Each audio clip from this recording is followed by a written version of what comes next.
Hello YouTube. I have had a lot of messages and comments of people asking, does this support my game? And this doesn't seem to work with my game, what's up? So this video will be a guide on how to actually configure your controller for games and applications, even those that do not directly support a gamepad. So first, get your DS3 tool open and have your controller connected and working either with wireless or by USB, whichever you prefer. Refer to my previous videos on installation if you still need help with that. If it's set up correctly, you should see a gamepad listed under connected game controllers. Right now it's just DualShock 3/6-axis. So this video will go over the different modes, which is basically emulation of different controllers. So each of these has a different settings and just differences. So right now go ahead and choose the PlayStation 2 point of view and joysticks. Go ahead and enable that. And always use vibration testing to make sure that my controller is connected properly. So, first thing I'm going to show you is a application that actually supports a gamepad. And this is a Super Nintendo emulator. So most emulators that have come across automatically support a gamepad, so you shouldn't really have to do much for these type of applications, but I'll just show you it as an example of what it should be like. So basically go ahead and go to configuration, then input, and you should end up here. So go ahead and click on this, and it should ask you to enter the key or button to use. At this point, go ahead and hit the up on your joypad, and it should automatically register the inputs with there. So it should say like J03 or something like that. So for these, just set whichever you prefer. And once you're done, just go ahead and close it out and test it on a game. I'll just choose something random here. So this here.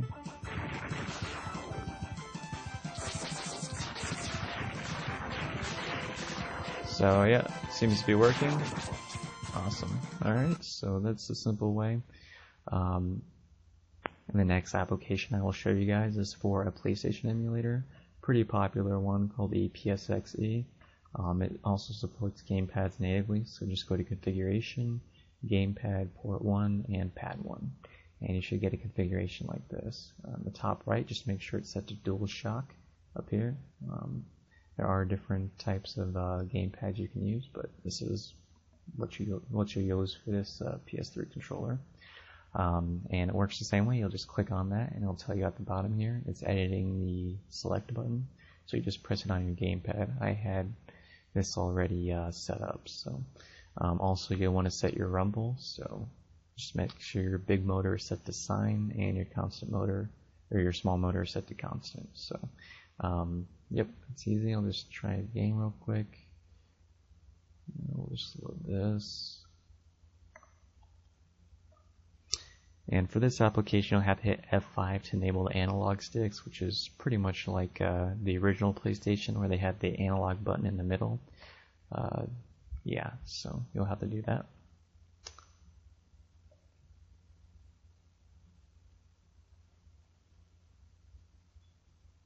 Alright, and once I get through this,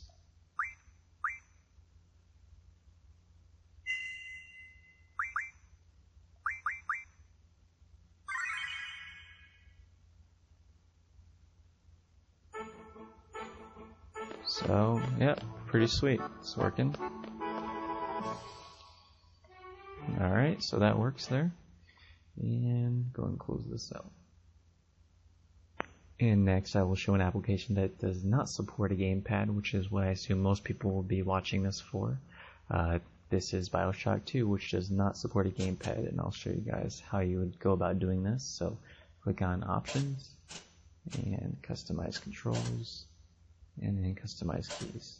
Okay, so we'll try like in the emulators where you just click on a key, and it'll ask you press a new key for binding. So I'll press on my gamepad, and obviously nothing's happening. So what this means is that you'll have to remap these keys, okay?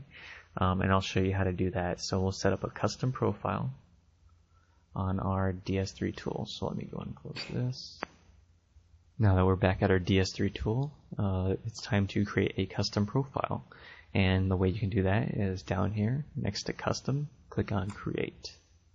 Okay, and this will list all your PlayStation 3 buttons on your controller. And what this allows you to do is remap your buttons to different things on the computer.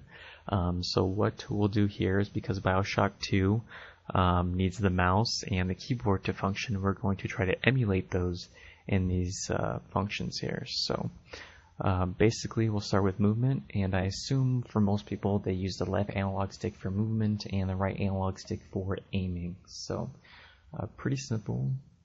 The left analog stick, and because the arrow's up, that means this is up. We're going to do keystrokes, and for most shooters the WSAD is pretty much common, so click on this and it's going to bring up the keyboard. So for up it's W and keystrokes here, and for the right we'll do D, and you'll go ahead and go through each of these, customizing it to how you want, but I'm just going to do the default for BioShock, which is these. Okay, and for the mouse movement, it's already set here, but basically the mouse axis is what you want, and you set it for up.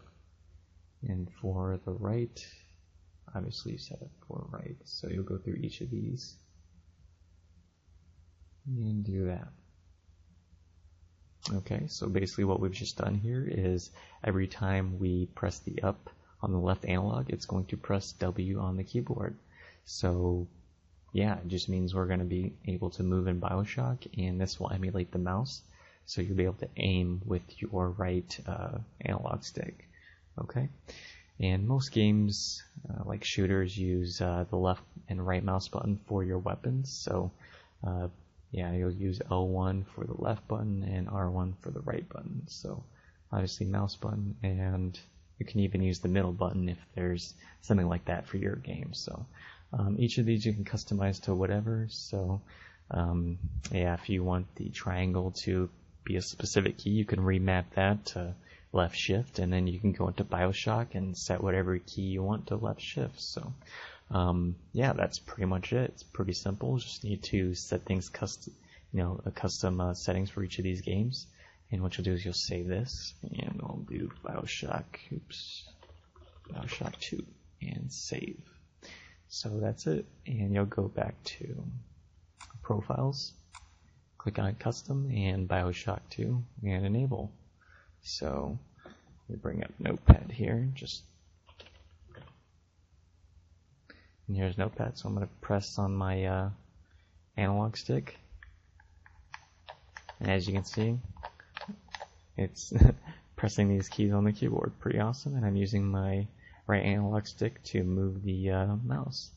There is a way to adjust the sensitivity of the mouse, and I believe it's under Options, and they have the dead zone, mouse cursor speed, things like that. So that's pretty much it, you guys.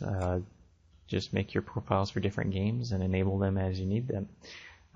Thanks for watching, everyone. Hope this has helped you.